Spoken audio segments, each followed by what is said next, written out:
Mesdames et messieurs, bonjour. Ravi de vous retrouver. Bienvenue à cette nouvelle édition de notre programme quotidien Midi au Caire. Nous vous souhaitons toutes et tous une très joyeuse fête de Eid al-Fitr.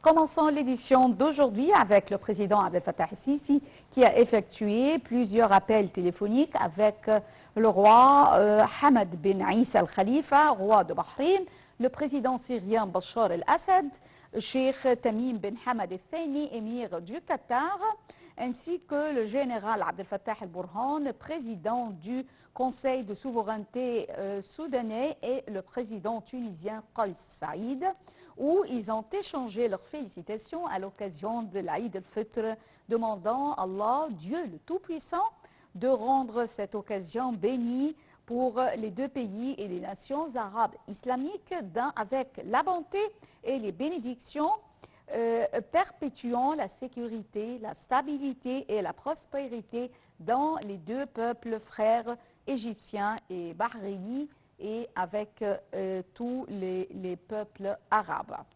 Le président Abdel Fattah el-Sisi a eu en même temps un appel téléphonique avec le Cheikh Mohammed bin Zayed al-Nahyan, président des Émirats arabes unis, et le premier ministre irakien Mohammed Shia al-Soudani, où ils ont échangé les félicitations à l'occasion de Eid al-Fitr en exprimant leurs vœux qu'Allah le Tout-Puissant rende ces jours bénis avec bonté aux peuples frères égyptiens et irakiens, et qu'il étendra sa générosité aux nations arabes et islamiques, et qu'elles soient bénies par la paix, la sécurité et la prospérité.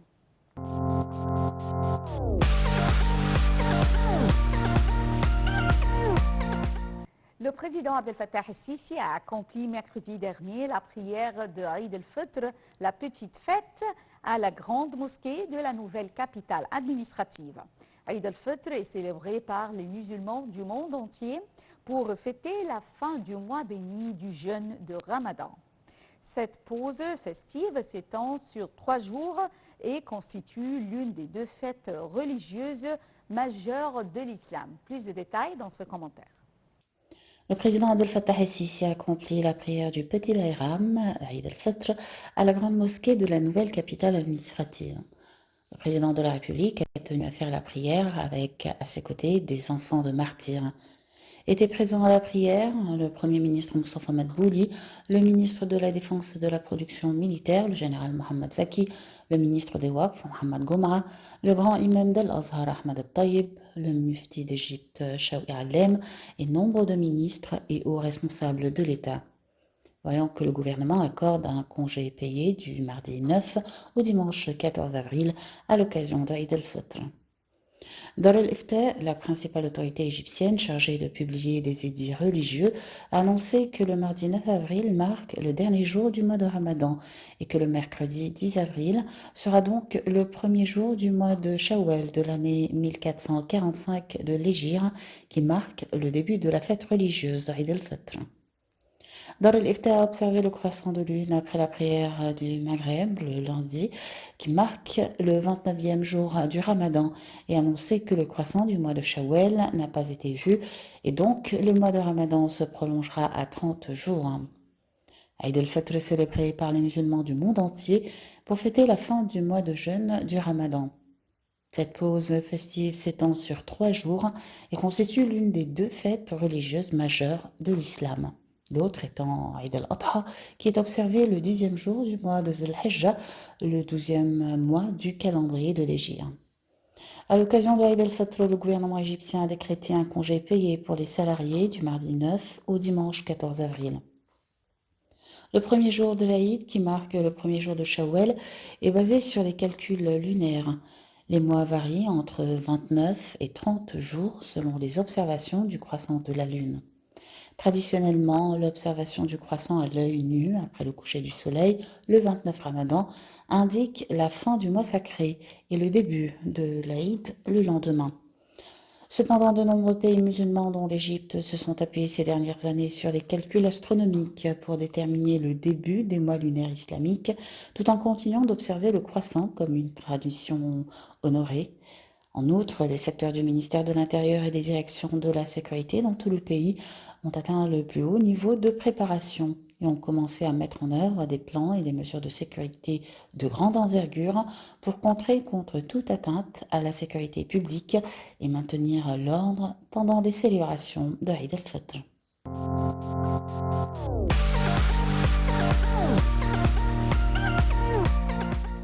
Un article rédigé conjointement par le président Abdel Fattah el-Sisi et son homologue français Emmanuel Macron, ainsi que le roi Abdallah II de Jordanie, dans lequel ils ont affirmé que la guerre à Gaza et la souffrance humanitaire catastrophique qu'elle provoque doivent prendre fin maintenant.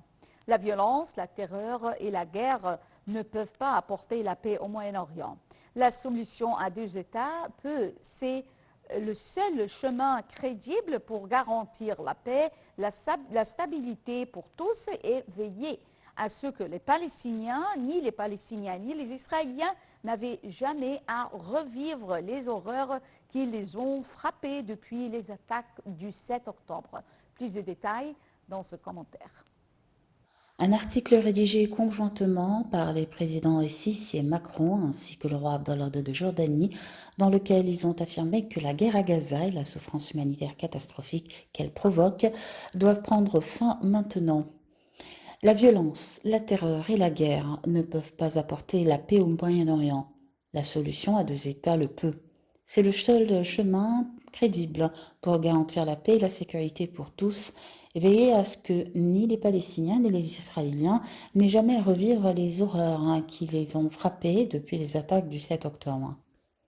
Il y a 10 jours, le Conseil de sécurité des Nations Unies a enfin assumé sa responsabilité en exigeant un cessez-le-feu immédiat à Gaza. Il s'agit d'une étape critique qui doit être pleinement mise en œuvre sans plus tarder. Compte tenu du bilan humain intolérable, nous, les dirigeants de l'Égypte, de la France et de la Jordanie, demandons la mise en œuvre immédiate et inconditionnelle de la résolution 2728 du Conseil de sécurité de l'ONU, soulignant le besoin urgent d'instaurer un cessez-le-feu permanent à Gaza. Ils insistent sur l'urgence de mettre en œuvre l'exigence du Conseil de sécurité de libérer immédiatement tous les otages et réaffirment leur soutien aux négociations parrainées par l'Égypte, le Qatar et les États-Unis concernant le cessez-le-feu, les otages et les détenus. Tout en exhortant toutes les parties à respecter toutes les résolutions pertinentes du Conseil de sécurité de l'ONU, nous mettons en garde contre les conséquences dangereuses d'une offensive israélienne sur Rafah, où plus de 1,5 million de civils palestiniens ont trouvé refuge. Une telle offensive ne fera qu'entraîner plus de morts, de souffrances, accroître les risques et les conséquences du déplacement forcé de masse de la population de Gaza et menacer l'escalade régionale. Nous réaffirmons notre respect égal pour toutes les vies. Nous condamnons toutes les violences et abus du droit international humanitaire, y compris tous les actes de violence, de terrorisme et d'attaques indiscriminées contre les civils. Protéger les civils est une obligation juridique fondamentale pour toutes les parties et la pierre angulaire du droit international humanitaire. Violer cette obligation est absolument interdit. Les Palestiniens à Gaza ne risquent plus seulement la famine, mais la famine est déjà en train de s'installer. Il est urgent d'augmenter massivement la fourniture et la distribution d'aide humanitaire. C'est une demande essentielle des résolutions 2720 et 2728 du Conseil de sécurité qui soulignent le besoin urgent d'élargir les fournitures d'aide.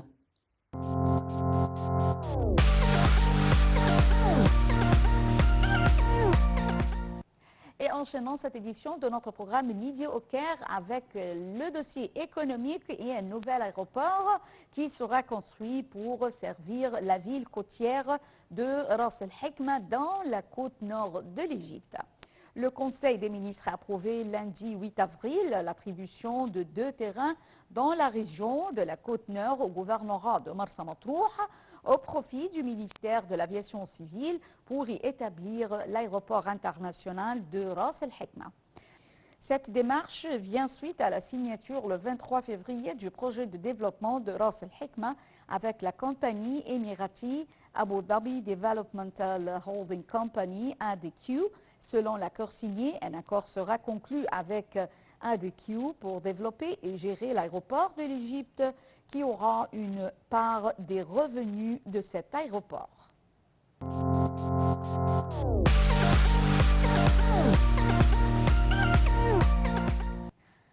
La ZEX, zone économique du canal de Suez, et la holding turque Eroglu ont conclu un accord portant sur la construction d'une usine dans la zone industrielle d'El Qantara Ouest. Le président de la ZEX, Walid Gamaleddine, et le président du groupe turc, Nurettin Eroglu, ont signé le contrat du projet de cette usine de jeans en présence de nombre de responsables des deux parties. L'usine est construite sur une surface de 62 000 mètres carrés et offre environ 2 750 emplois et devra produire 7,2 millions de pièces de jeans, dont 70% pour l'exportation, alors que 30% pour la production sera consacré au marché local, indique le communiqué diffusé dimanche. Les efforts de commercialisation déployés par la zone dans la dernière période ont conclu un succès en polarisant nombre d'investissements pour la zone ouest de Qantara étant à haute intensité de main-d'œuvre et qui contribue directement à réaliser le développement avec les emplois générés, a fait savoir M. Gamaleddine. M. Eroglu, à son tour, s'est réjoui du partenariat conclu avec la zone économique, soulignant que l'usine DNM Eroglu se caractérise par sa dépendance sur les matières premières des tissus produits localement dans l'usine de l'entreprise située dans le gouvernorat de Damiette. La construction de l'usine devra démarrer en juin alors qu'elle entre en service début 2025.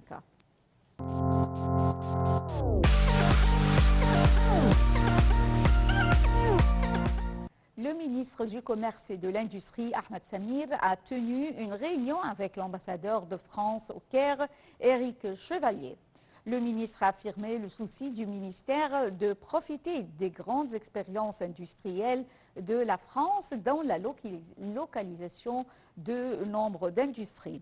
Parmi ces industries figurent les secteurs des industries pharmaceutiques, pétrochimiques, automobiles et nutritionnelles, et ce pour répondre aux besoins du marché local et exporter des produits, a-t-il précisé lors de la réunion. Les deux parties ont examiné selon la MENA la production de la coopération économique et les relations communes dans les domaines du commerce, de l'industrie et de l'investissement. Le ministre a fait état de grandes opportunités de renforcer les relations économiques entre les deux pays au niveau bilatéral et multilatéral dans le cadre de l'accord de partenariat égypto-européen.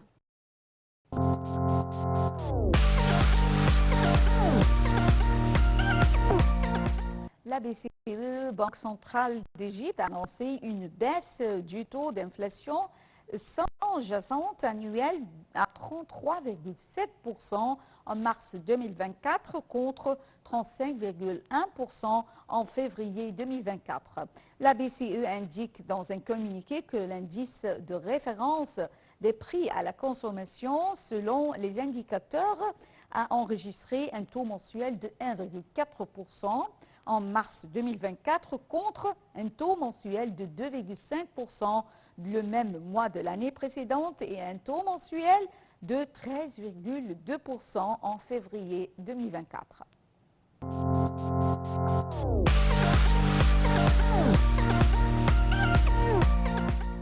Les institutions internationales ont rendu hommage aux récentes réformes de l'économie égyptienne après la modification par les agences de notation de crédit Moody's et Standard & Poor's de leur perspective sur l'avenir de l'économie égyptienne de négative aux positives. C'est ce qu'a affirmé le ministère des Finances.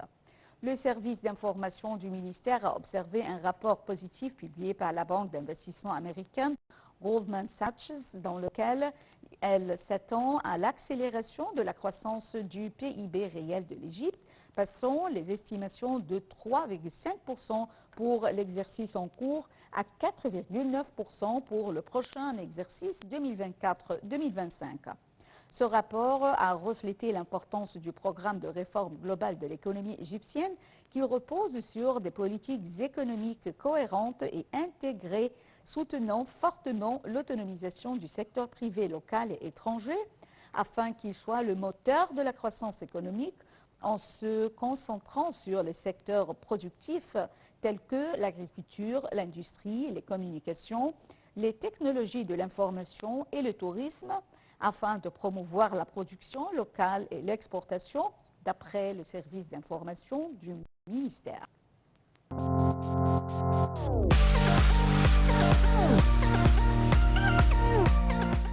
Changeons un peu du sujet avec l'ambassadrice des États-Unis en Égypte, Hero Mustafa Garg, qui a exprimé son appréciation pour les efforts déployés par l'Égypte pour soutenir les questions liées à l'autonomisation de la femme.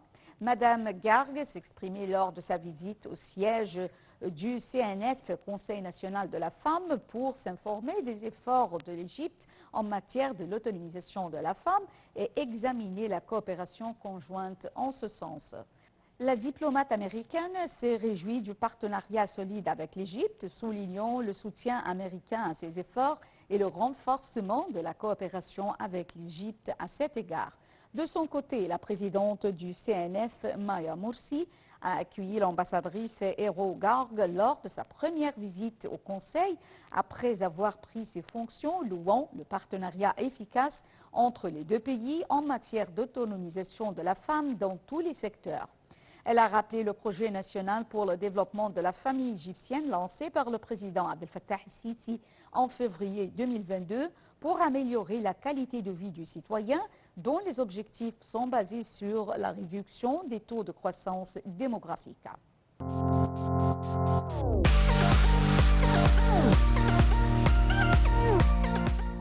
Mesdames et messieurs, avec cette nouvelle, nous arrivons à la fin de cette édition de notre programme quotidien Midi au Caire. Merci pour votre fidélité à Nile TV International. Bonne journée et très joyeuse fête de Aïd el-Fitr. Au revoir.